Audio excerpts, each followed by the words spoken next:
everybody? Happy Friday. Welcome to podcast episode 54. Going to be joined today by a fellow Torontonian and founder of Ship Happens, Jennifer Morris. Let's get right into it. How are you doing, Jen? Good. How are you?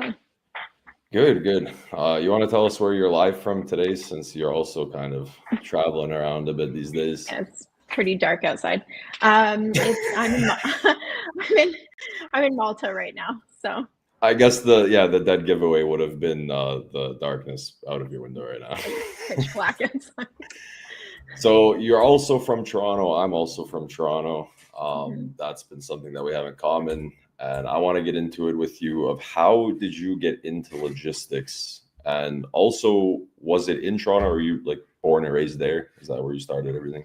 So I was born and raised in Niagara Falls, so like Toronto adjacent, I guess. Yeah.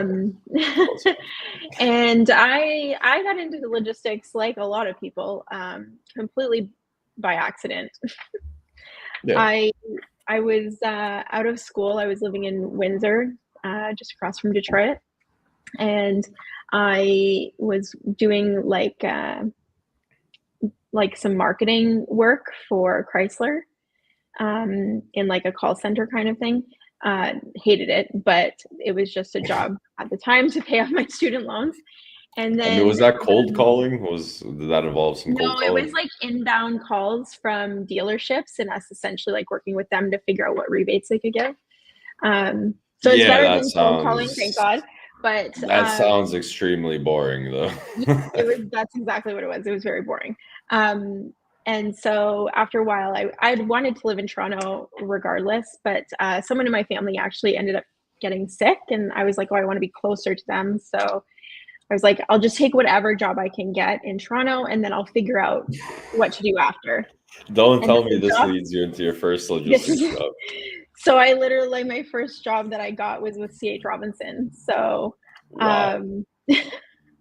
And it turned out like I'm pretty good at logistics. So after 3 years, I think that's one of my favorite stories I've ever heard, where it's like, I'll take any job that's available. I started working in logistics at C.H. Robinson. Like, that's a crazy punchline. Yeah, it was. I loved working there at first because like they do say C.H. Robinson is a great training ground for logistics. I don't know if that's true anymore, but like when I was there, it was a great place to get started.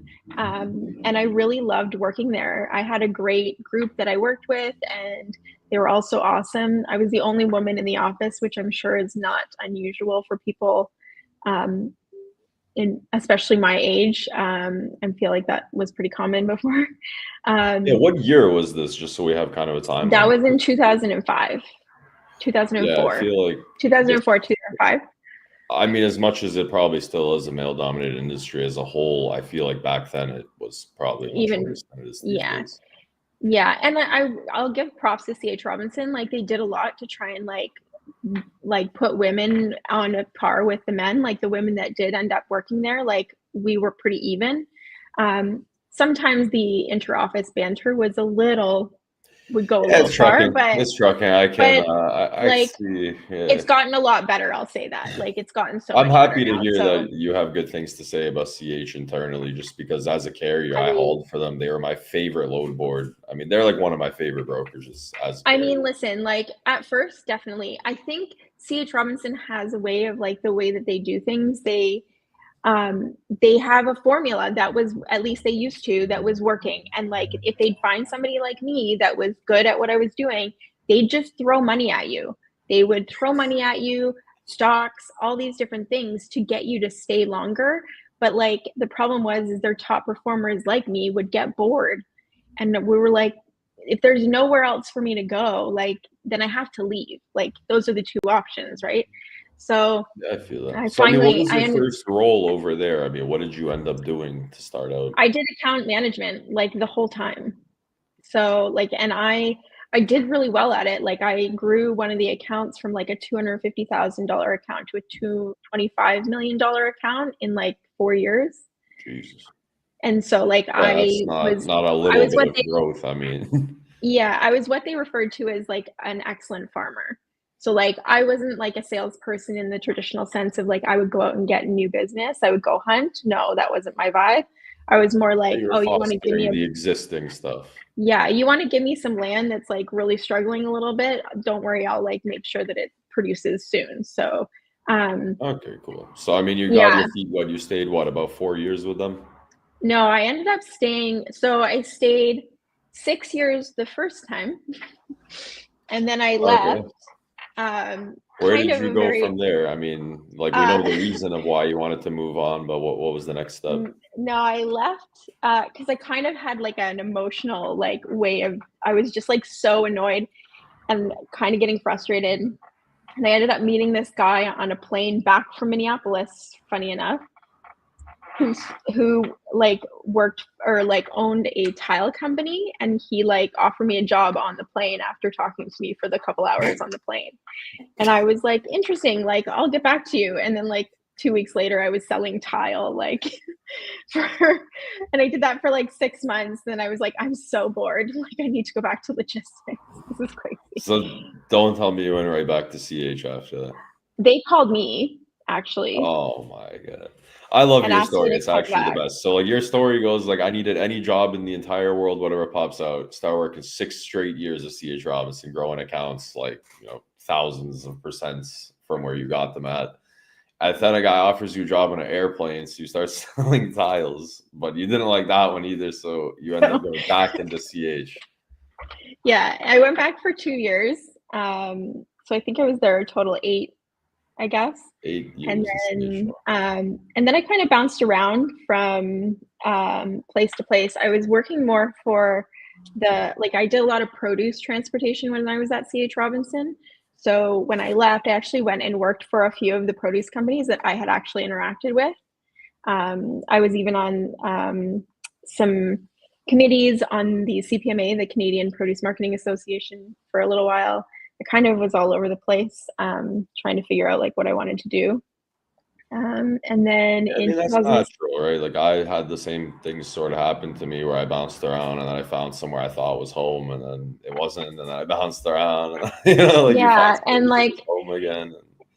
and I think like every place that I was at, like really gave me something else to like add to my toolkit. Really, like I think Yeah, yeah, of that course. um, most of the places I went to like taught me either something about myself or something about the industry or something about another industry that is still useful to me now. Um, and like I have a degree in psychology as well, which people are like, oh, you're not really doing anything that has to do with psychology. I'm like, actually, yeah, like I literally have to read people almost every single Actually, day. yeah, Like, yeah, I was gonna say actually it has a lot to do with what you're doing in logistics. I yeah. mean, So yeah, and then 2016 is when I started the brokerage that I'm running now. I started it with two partners that became silent partners. I'm in the process of like potentially buying them out. I think we're kind of working on that. But I've been running it. I've been the only one running it since 2018, I think. so I mean, let's And just take a second here. I mean, at what point did you think, hey, I think I'm ready to start my own brokerage? And how did that process go for you? Because obviously, it's a lot of things you don't foresee happening you're out gonna the laugh gates. at this too, because this was also essentially like a thing that happened to me more than me. Like I had thought about it. Don't get me wrong. I had thought about starting my own business, but I didn't really know what the heck I was doing. Like being an entrepreneur is not easy. Starting Yeah, a corporation, especially any of those starting a things. If like, brokerage is, and I would have had nowhere, and I knew that I wouldn't be able to do it on my own. Like I needed other people that knew more of the business side of things to be able to help me. And so I happened to be at like I think I was at like some gala or something, or maybe it was like I don't remember. It was I like I how was wearing your a life is I so was wearing a interesting that fancy I was wearing a uh, fancy dress, and I was eating with a bunch of people I didn't know. And so somebody came up to me and he was like, "Oh, hey, like I know who you are, and like I was curious if you'd be interested in like running a brokerage." And I was like, "Well, funny that you should ask. Like that's something that I have been interested in. I'd love to meet with you." So I ended up meeting with that person and their other partner, and we ended up starting Two Roads Logistics together. So now I run Two Roads Logistics on my own. They're silent partners. And I've kind of dialed it, like I had it quite ramped up and I've kind of dialed it back now because I started my other business. I So don't take know. me I love, through kind of how you guys are running the operation. What type of freight are you dealing with? What type of freight do you specialize in? Or do you guys, I mean, take me through the operations and the type of freight you guys handle. so we were doing a lot of produce transportation because that was what my background was in. But anybody that's done produce transportation, the joke is kind of like if you can move produce, you can almost move anything because literally, like the thing that you're moving is dying while you're moving it. There's like a life, there is an end of life there that you have to beat essentially. So if you can manage that, you can moving like toilet paper, no problem. Like do that with my eyes Yeah, I've closed. always heard produce is, the absolute toughest commodity. It comes with a lot of challenges. Like you said, I mean, the product you're hauling is always expiring at all Yeah. times. Yeah. So so I've done, we've done produce and we've done like produce adjacent things like packaging and things like that.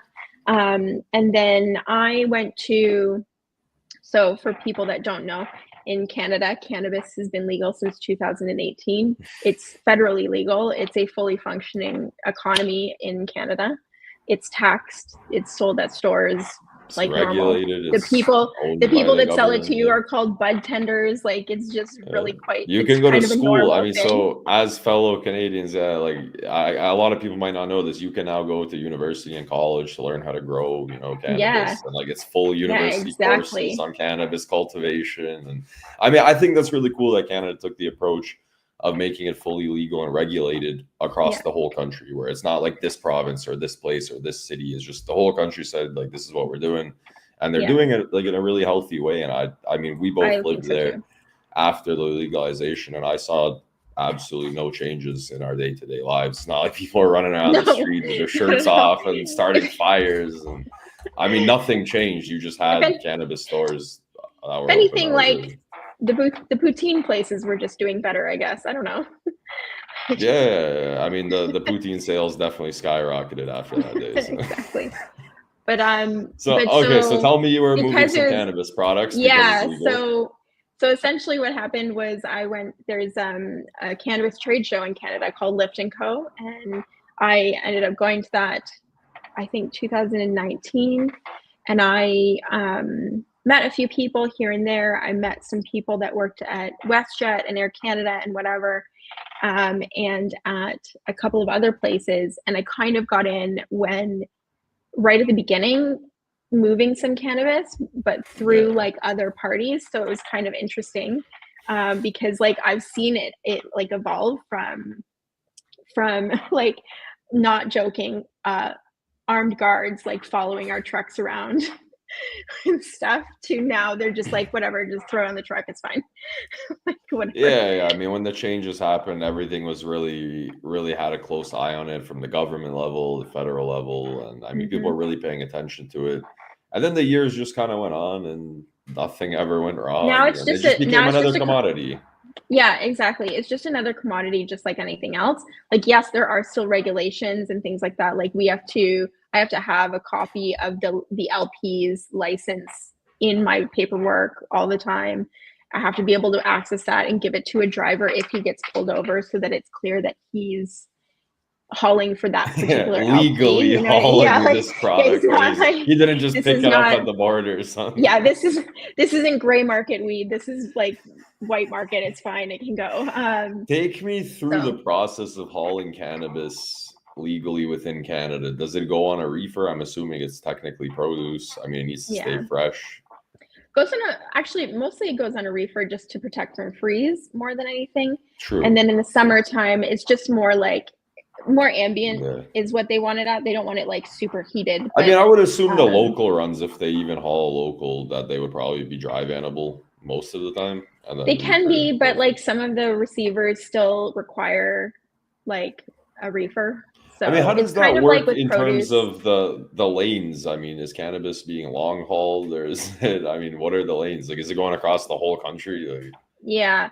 So it depends on what the product is. So like I move everything from dry flower to concentrates, extracts, vapes, and edibles and beverages. So like the whole spectrum. So depending on what it is, depends on where it's coming from, because there's only so many LPs and there are only so many properties they can have. So it kind of has to be moved long haul in some cases. So there are some Yeah, that's smaller really cool. Okay, producers I don't that want are. to. I don't want to focus on this for too long. I got sidetracked. No, Like I that there. know. So we're both from Canada. We both went through the cannabis legalization. That's the first time I've actually spoke to somebody that's hauling cannabis within Canada. I mean, it's cool, but let's get away from that. So you guys are We can hauling move not on. just cannabis. I'm sure you're hauling No. other things too. Yeah, and again, it's kind of like adjacent things. So packaging, machinery, things like that. That's mostly what I stick to. I also still have one client that's I have a cheese client, so I move a lot of cheese as well. Like within Canada, Canadian cheese. Yeah. Is it cheese curds? Do you contribute to any of the poutine sales within the country? No, I don't think I've ever hauled cheese curds. Lots of mozzarella, but not a lot of cheese curds. Yeah, cheese curds are a hidden gem. Poutine is amazing, and I miss it a lot being in Honestly, Serbia. I would love a full load of cheese curds. That'd be amazing. Yeah, that squeakiness when you bite into it, just it's the best. Take me through what you guys are looking to do in the next 6 to 12 months, or even the next 3 years. I mean, what is your operation? What are you guys shooting for? Growth, scalability? You guys holding it to be boutique? I mean, yeah. So with Two Roads, like because it's just me running it at this point, my goal is to just be small. I want to stick with what I've got. In reality, like my goal is to eventually transition fully to doing Ship Happens, which is my other business. And if the boutique is still doing well, maybe I'll just hire somebody to run that part, and then I'll move on and do Ship Happens full time. Okay, cool. So right now it's just a one woman operation, and that's kind of. I was gonna say one man, but I corrected myself. I caught it. So you're basically just being the boutique, providing a great service to a smaller amount of clients, and just kind of having fun doing what you're doing.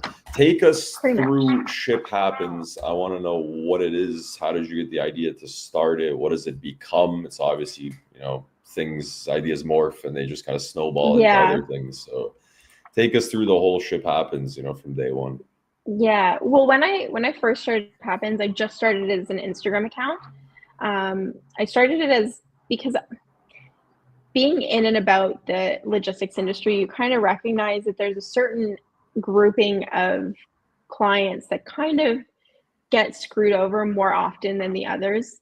And mostly it's because of lack of knowledge. Like it's because they're easier to take advantage of and people will take advantage of them. And I was kind of getting sick of it because I'm like, if you want to take advantage of a customer, like do it to the ones that have a ton of money. Like if you're gonna, don't do it to the like 2-man operation that's selling cheese or something out of their back like barn. Like that's so shitty, so I was like, well, I can't help all of them with the brokerage. So the only way I can kind of help them is to maybe like help educate them and give them at least some knowledge so that when they're negotiating or when they're looking at a bill or something, that they'll have more knowledge of like fees that they should be paying, fees that they don't have to actually pay.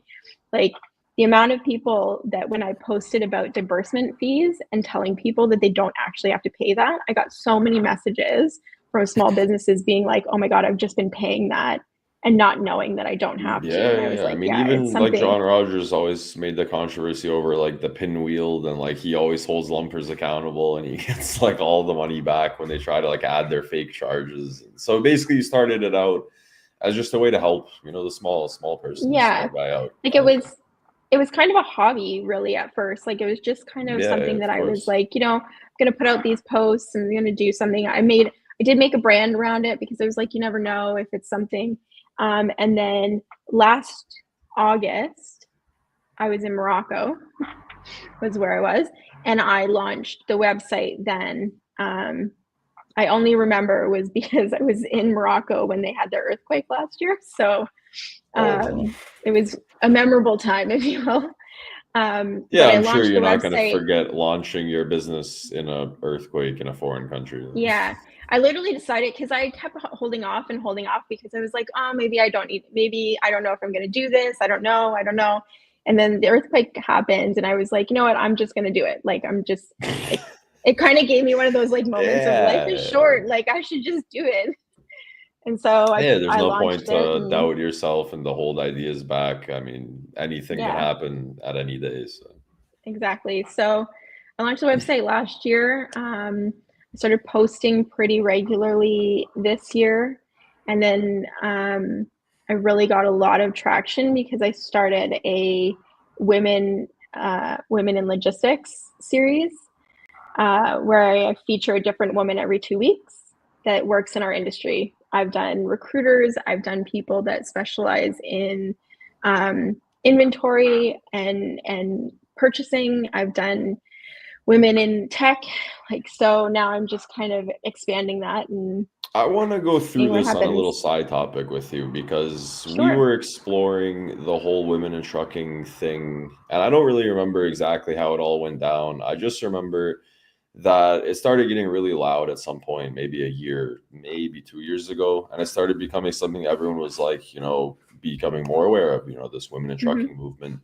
And then it seemed like all the media started, just having like women in trucking on their stuff, and it started getting pushed. I thought that was cool. I was like, this is awesome.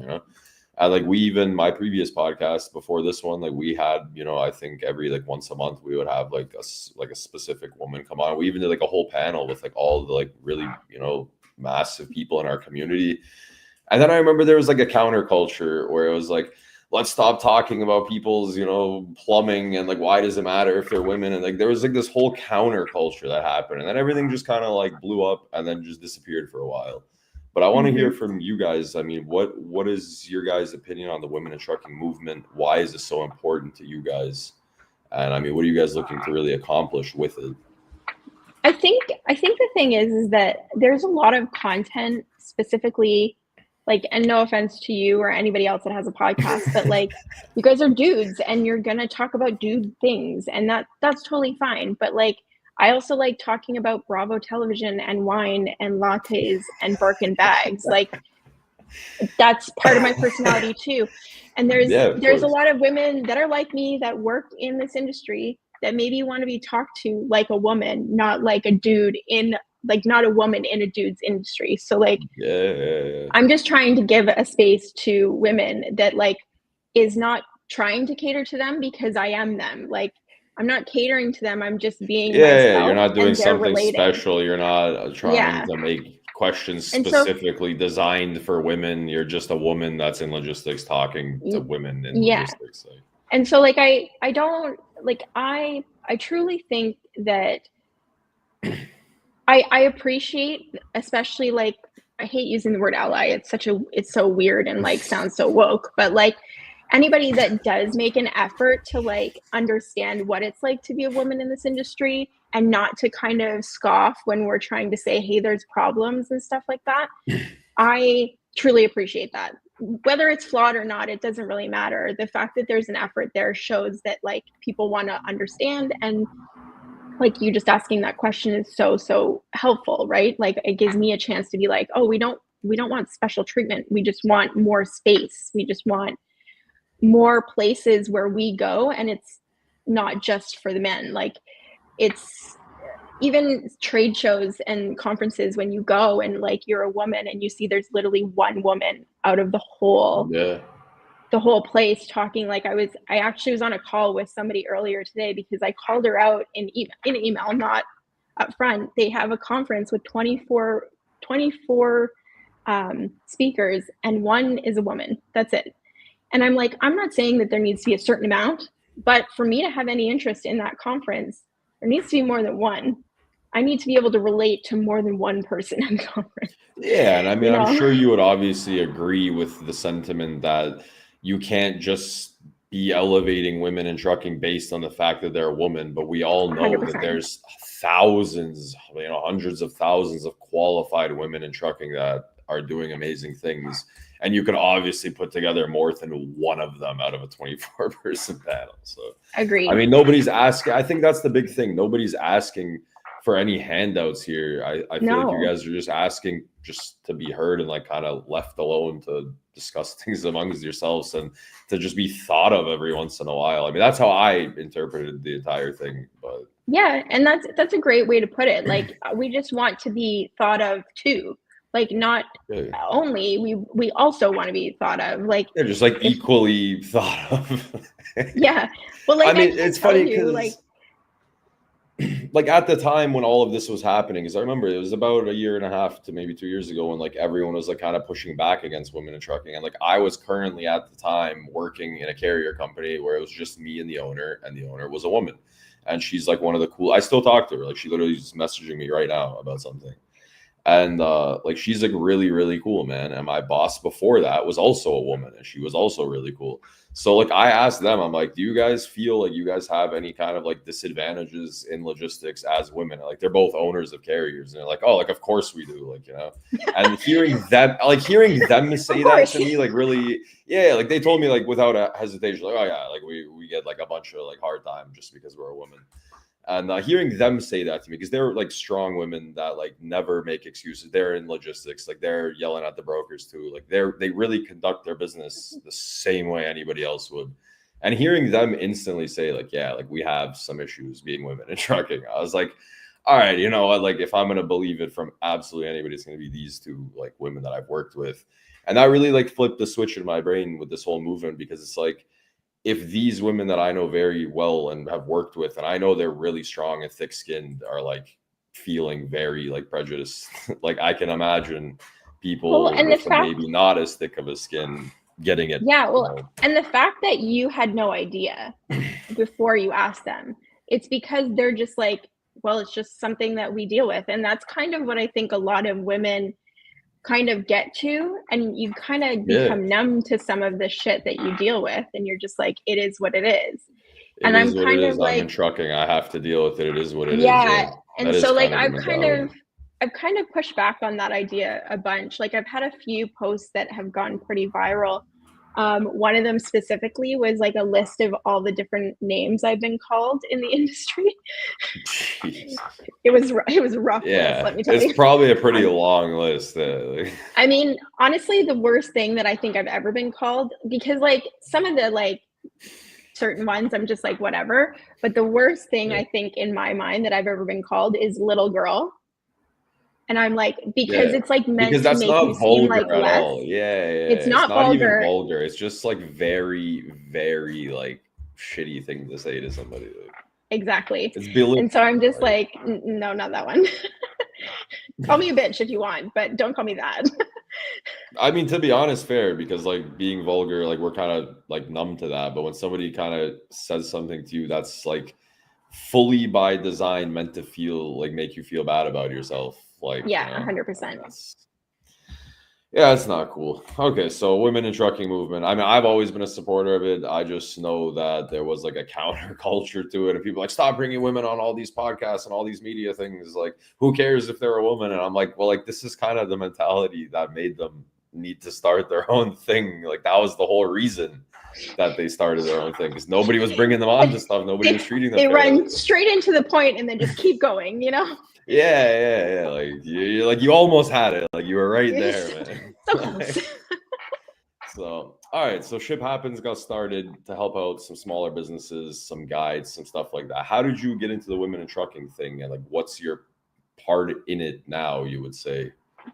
Now I think it's just like, again, like I'm just trying to, like my content has kind of evolved a little bit to be more me, if that makes sense. Like I used to kind of be concerned if I was going to offend men with the things that I was saying.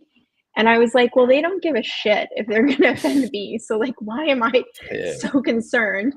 And honestly, like the only thing was I was concerned, oh, is this going to affect my other business? Like if I speak up and say some of these things, is it going to affect my other business? And then I was starting to think, okay, who do I actually deal with in all of my clients? And most of the people I deal with are women. So I was like, well, this does not going to affect my business. It might affect my following growing slower, and I'm fine with that. Like, I don't really, yes, my following is helpful and useful to get people to my website, but it's not be all end all.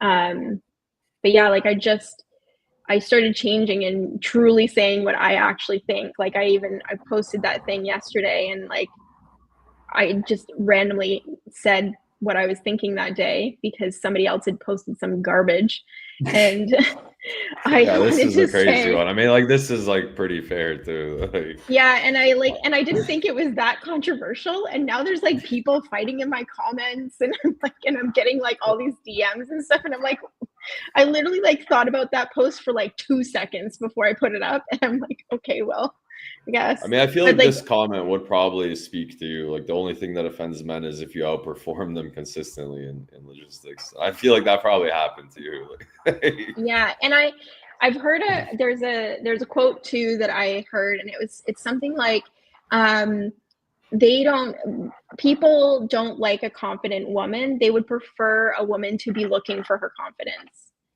And I'm like, that's such a poignant thing because they're happy to have you there. They're happy to have you involved. But like the yeah, second as that long as you you don't do become, anything better than them. Yeah. yeah, and the second that you become confident in the fact that you are better than them, that like really gets to them. And so like when I like don't engage with people because like, or I make a meme to kind of counteract somebody, like somebody tried to like mansplain me backhaul in that thread, and Oh wait, I was that just, your? Didn't you say something about like backhauls? Somebody trying to explain backhauls to me, and somebody yeah, actually so tried to like, explain it to you? so I just like made a meme about it, and I Don't love tell it. me somebody tried to explain the backhaul situation to you on a post that was Mm. sarcastically making fun of the word backhaul. No, it was like so it was on another post where I was talking about like pay your carriers what they're worth. Yeah. And like essentially this guy was like, "Oh, if a carrier takes below cost, that's the whole point of a backhaul." And I'm like, All "Right, right. Yeah. I know Anyways, what a moving on. backhaul is, sir. Thank you." Yeah, thank you for that. I appreciate it. I mean, Exactly. yeah, like So, obviously women in trucking, I mean, women as a whole have obviously faced a lot of things, but trucking, I feel like, is one of those things where people really aren't too confident in themselves when it comes to like your day-to-day operations, your day-to-day like team. Like if you walk into like any massive brokerage or any massive carrier operation, I feel like 80% of the floor is like not confident in their own abilities. Like, I mean, that's oh, of just like course. me throwing out wild numbers I from my don't disagree. experience. But if you're not comfortable in yourself, you know, especially as a man, then you are going to be, you know, what's the word I'm looking for? You're going to be, you know, offended when women are confident and when women are like kind of, you know, doing better than you because you're like, oh, like I'm the man, like I need to be better than like every woman. Like that's like some kind of caveman mentality. And It's then when you have very like some strange. strong woman walk in and just start like, you know, destroying your performance, that you're gonna try to do everything you can to like tear them down. And I feel like that's like True. trucking is just really stuck. Like we're kind of stuck in the past a little bit, and things are really old school. And I'm happy you guys are all working towards that. I mean, there's like so many good people, so many good women in our community. I mean, I did that panel with, you know, like Blythe and just all of Yeah. those people. And I can't remember her name off the top of my head, but she's also Canadian. She does that show. Uh, Sarah. please tell me. Yeah, probably. She's from Mississauga, right? Yeah, yeah.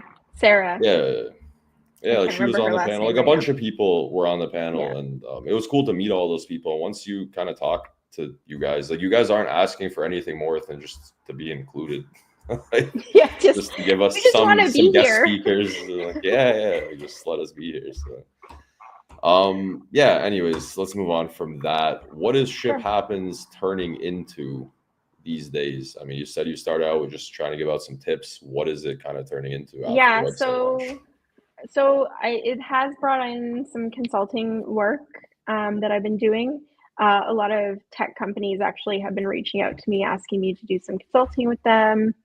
I've also been asked to do some ghostwriting here and there for companies.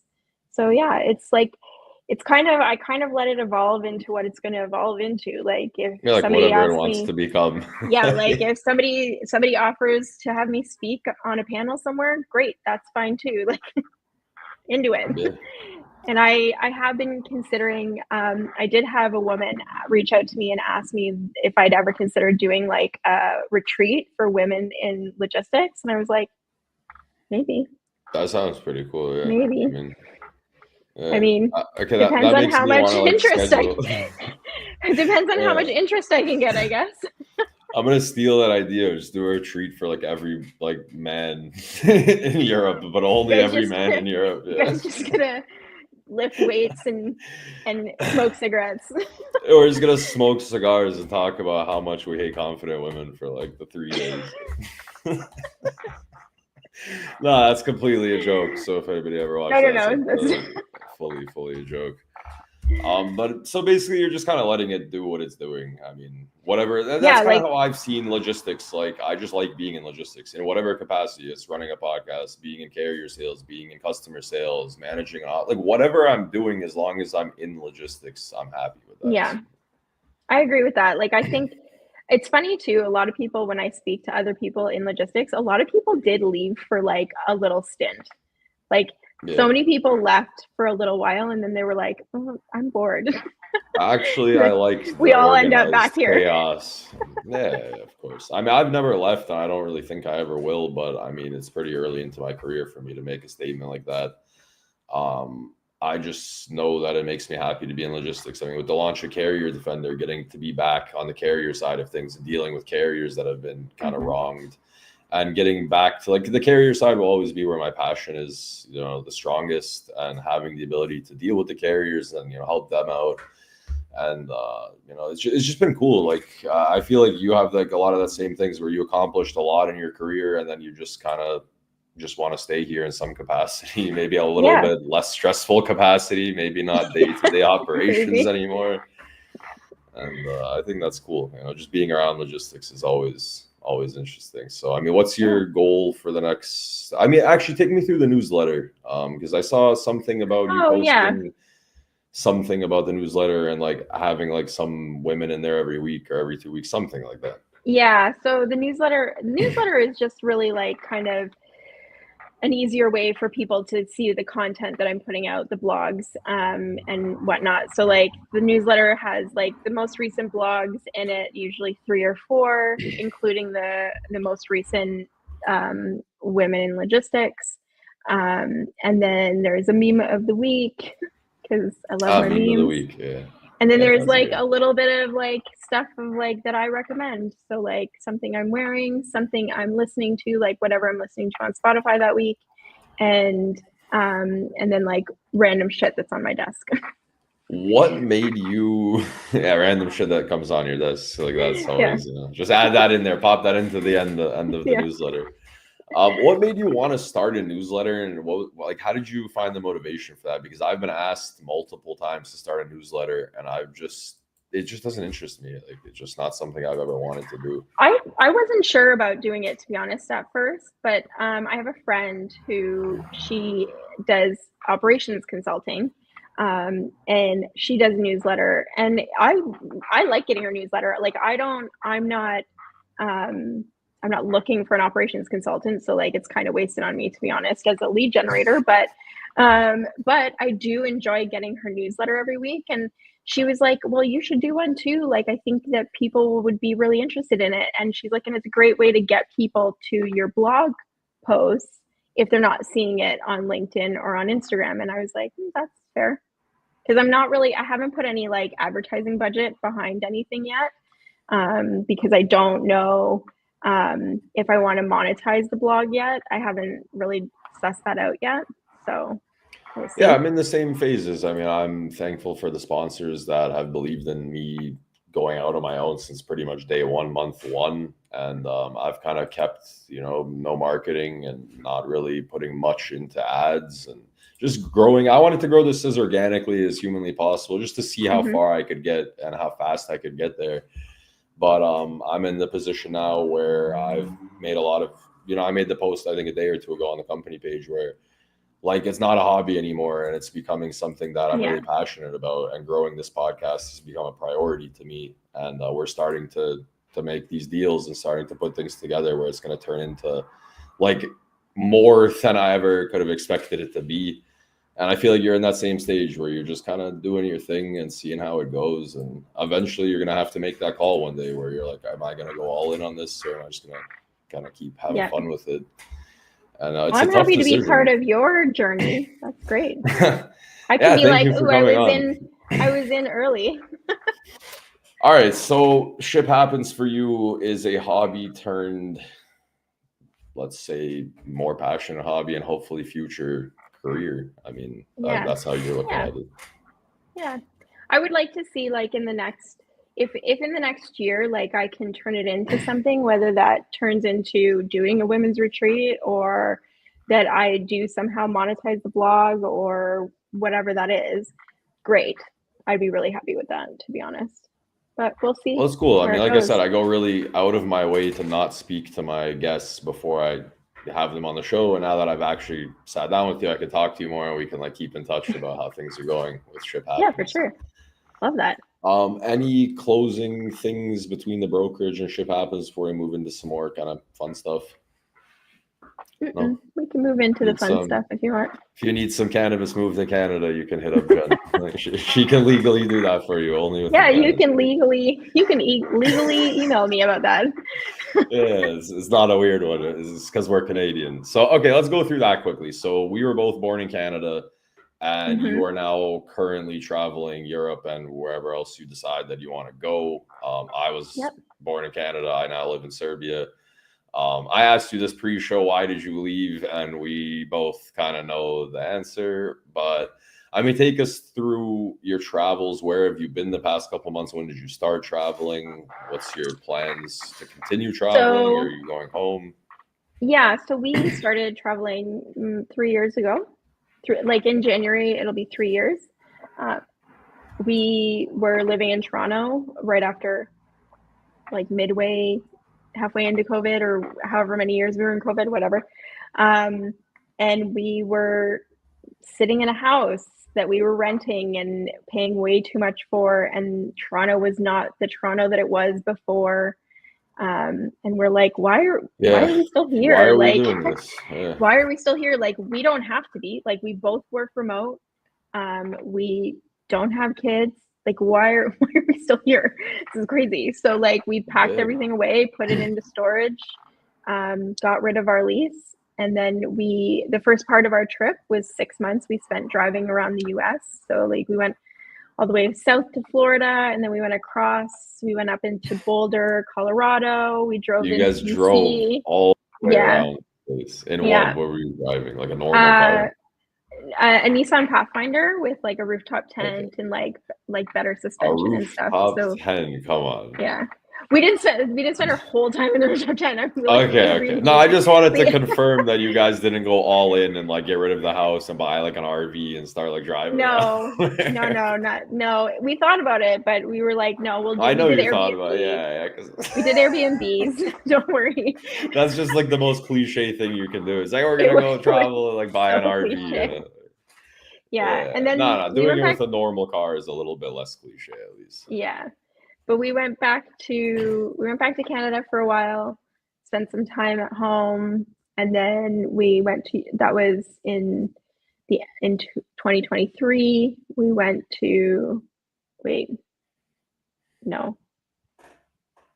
end of 2022. We went to Portugal for 3 months. Then we went home for Christmas.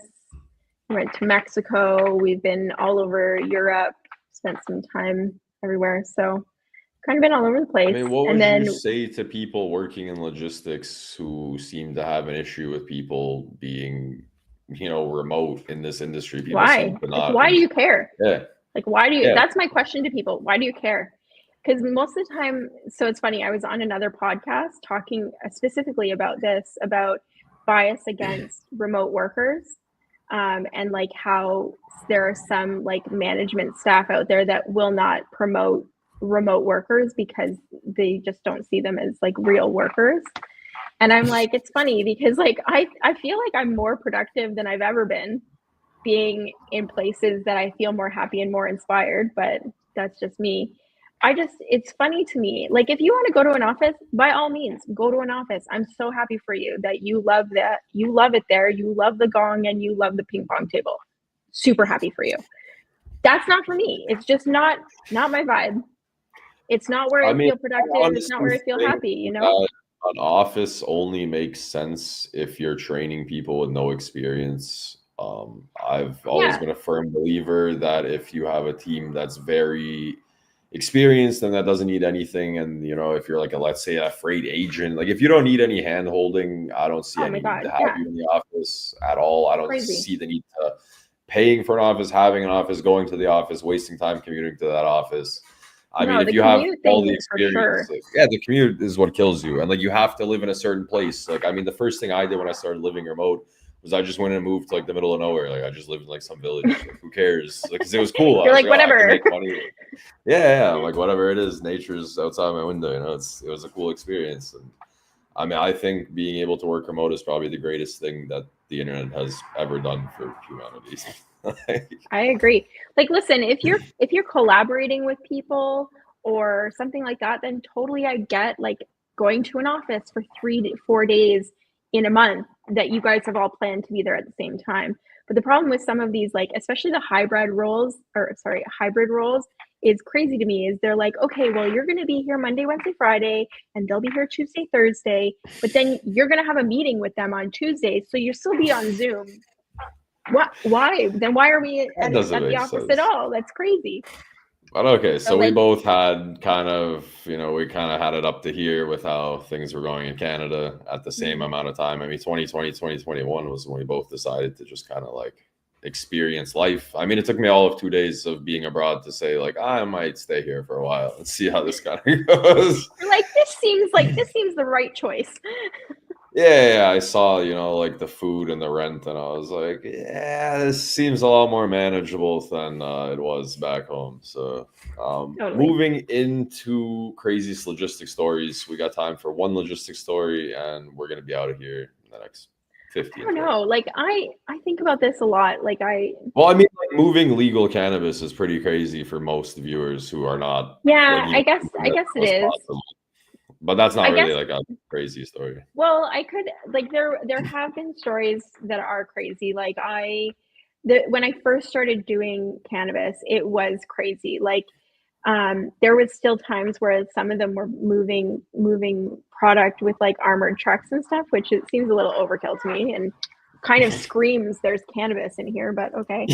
Um, like, I mean, but how were but they doing it? Like what? They would have like a 53 trailer, like truck, semi truck, and then it would be followed by armored trucks. Or... yeah, so what when I started doing it, they had moved away from armored trucks and just had armed escorts. So usually there'd be a car following the truck that had two armed guards in it that would be like by the truck if anything happened, and then they would be there for the delivery to make sure it was fine, and then they also signed off on the paperwork. This was at first. That didn't last very long, and then it just moved to them following the truck there, and then once the truck was through the gates, then they left. It's pretty Oh, was this weird all though. government? Like this was all government No, regulated. All these rules no. So came that's from the the government. no. So this is the thing with cannabis in Canada. Like, there's a bunch of regulations around like marketing and packaging and like what things can look like if they look like a kid would want to eat it, that kind of thing. But with the logistics and insurance, those two things, Wild West, honestly, no regulations at all. Like the only So who was regulation that picking I the have to armored guards and trucks? Like who so was I making think those decisions? so that was right at the beginning. Do you remember right at the beginning? I don't know if you were still around. Yeah, you would have Yeah, it been, but was. Yeah, I left in right 2020 at the something. beginning, the price of cannabis like skyrocketed from what we would have been paying on the black market. So like the price of a truck was so crazy. It was like $2 million worth of cannabis on a truck. Like that's Yeah. insane. So no carrier has that kind of insurance. And if they are getting True. it and like the insurance companies were saying like no, we won't cover it. There was all this like gray area around the insurance. Then there was like Yeah, I this mean, true. armed That's like, guard yeah, what's the thing. Like carrier so supposed to do? How are you going to get a truck to haul $2 million worth of like a yeah. flower, cannabis So if they then don't have the insurance for? Yeah, company I never thought about it. yeah.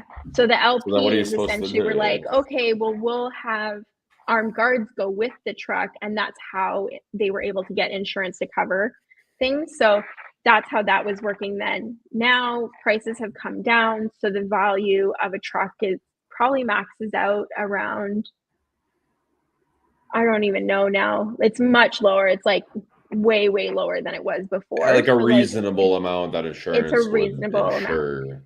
That there are some insurance companies that will do like them as high value loads, essentially. Yeah, that's cool. So, Well, yeah, I mean, that's pretty crazy logistic story, especially for people that don't live in Canada and aren't used to the fact that it's just legal for in me, the I'm entire like, country. Yeah. for me, I I'm mean, like, the that's funny just is, a Tuesday. yeah, that's just a normal thing for us. Yeah, like I remember telling people, you know, like because so when I came to Europe, like I used to drink beer walking down the street, you know, like Oh, because I yeah. thought that was really cool. Like that was really cool to me because I couldn't ever drink alcohol in public. I was like, this is awesome. Like I can have a can of beer and like walk down the street and like go to the park and drink a beer. I was like, this is super cool. And people are like, you kind of look like a bum because like only bums drink alcohol in public. I was like, hey, listen, like this is new to me. I wasn't able to do it back home. Like this is a cool experience. But They're like, then you're I either always, a tourist or a bum. yeah. And so then I always told everybody this story where it's like in Canada, you can just like roll some cannabis and walk down the street and smoke it. And like people can't understand that. And like for us, that was just like a normal thing. Like, but you weren't allowed to drink beer on the street, but you could smoke cannabis, which I always thought was hilarious. Like, So weird.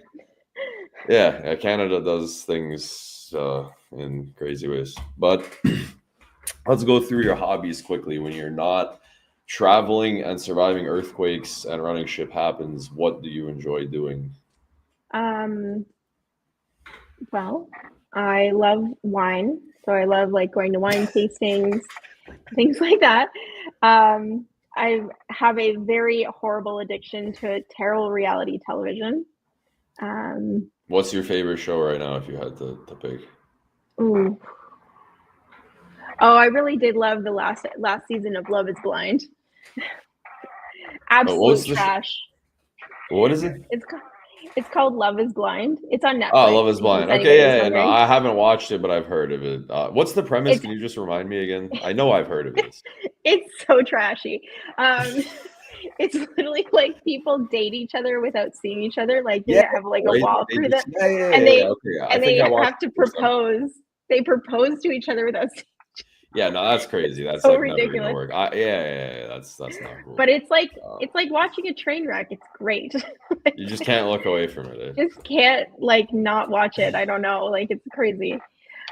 So, I Yeah, mean, what's up and with the then traveling? Do you enjoy food? Like, do you like? Because that's so when I travel, all of love my food. travels are based around food. And like when I like what I miss most about being in Canada is like we have the absolute best culinary things because we have immigrants from every country. Like you want Jamaican food, you want Indian food, you want Arab food, you want any Whatever kind you of food. want. Yeah. Canada, like Toronto specifically, can give you the best versions of all of those foods.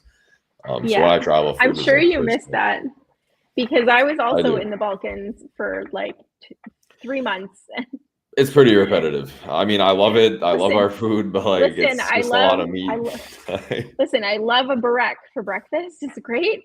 And I love like a Euro cappuccino. That's awesome. But oh Lord, after a while, I'm like, I'd do anything for some Indian food right now. Yeah, some Indian food, some like proper, like Thai, pho or something. something. Yeah, trust me, I miss the food the most. But I mean, with your travels, have you placed food as a high priority as you're traveling around?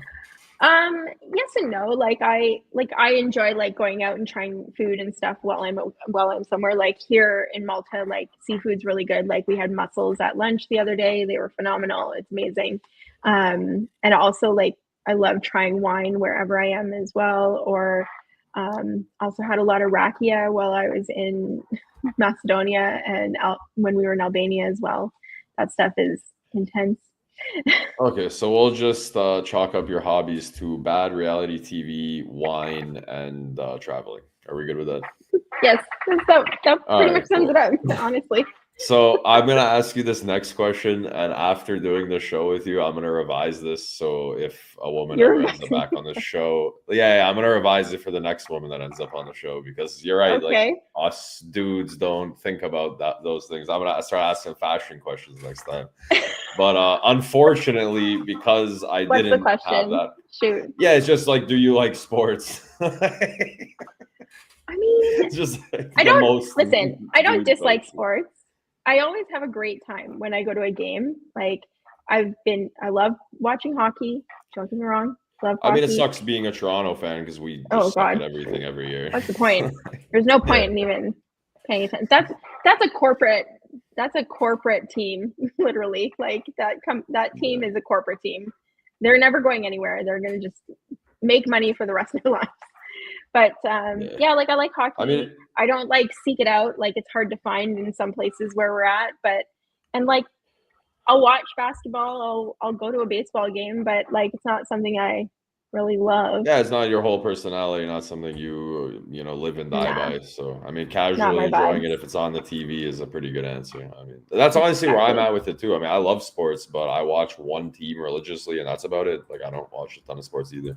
I think if I go to a Um, game, it's mostly I'm there for the food and drink again. So I guess you're right with food. uh, Yeah, food is like the what drives a lot of my life decisions. Like people will be like, "Do you want to go here?" And I'm like, "There's this good burger place that's pretty close, so I'll be able to eat that." I'm like, "Yeah, I'll go with you guys." So That's actually food really funny. revolves around a lot of my decisions. Yeah. That's really great. I Um, love that. yeah. Finally, what's your type of music? I mean, what are you into music wise? I like EDM to be honest. I like a good happy 156 beats per minute. You know, I like a good vibe. Like Keeps me, summer EDM, like that nice summer yeah. music. Like I like peppy. I like something that's gonna make me feel happy. You know, love it. Yeah, that's fair. Absolutely fair. I mean, you have a Cool. favorite artist?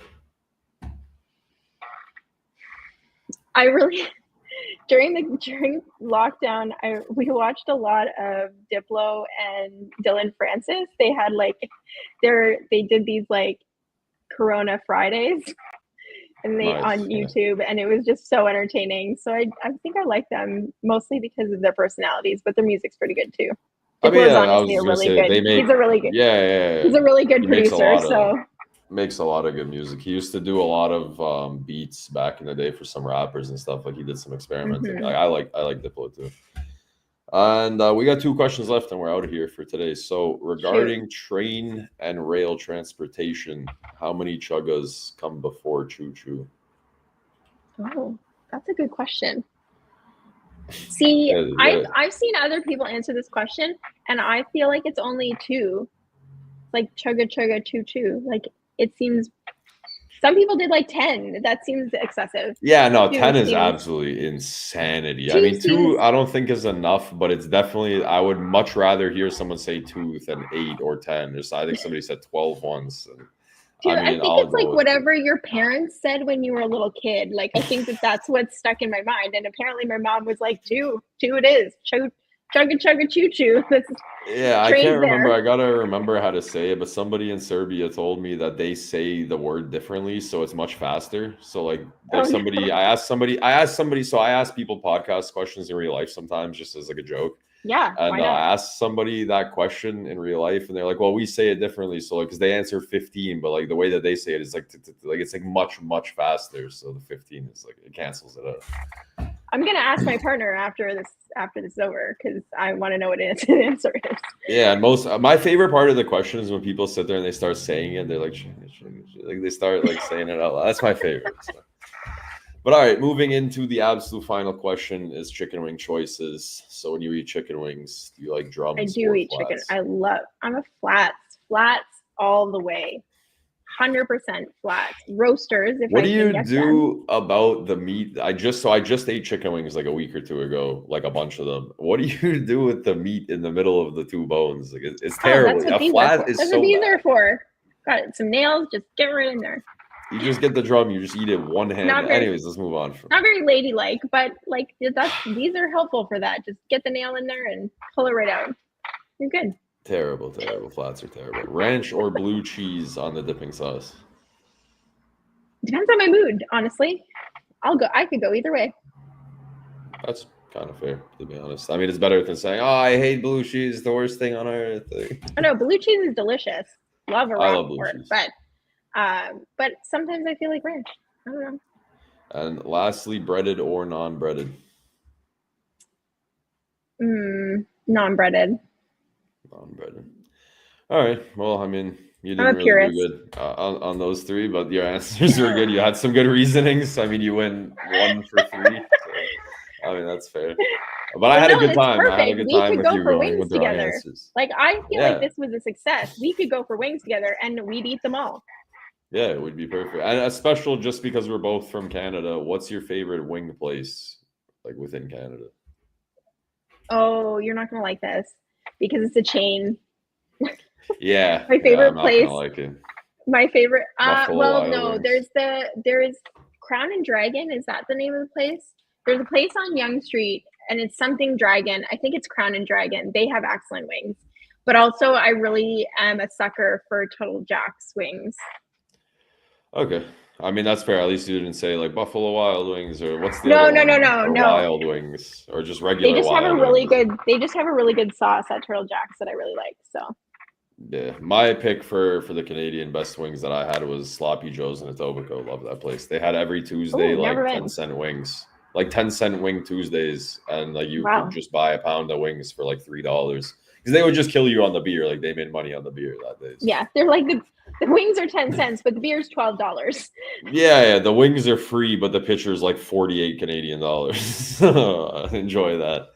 But thank you, Jen, for coming on. Enjoy Malta. And like I said, now that I finally had you on the show, I can continue to talk to you like more often now.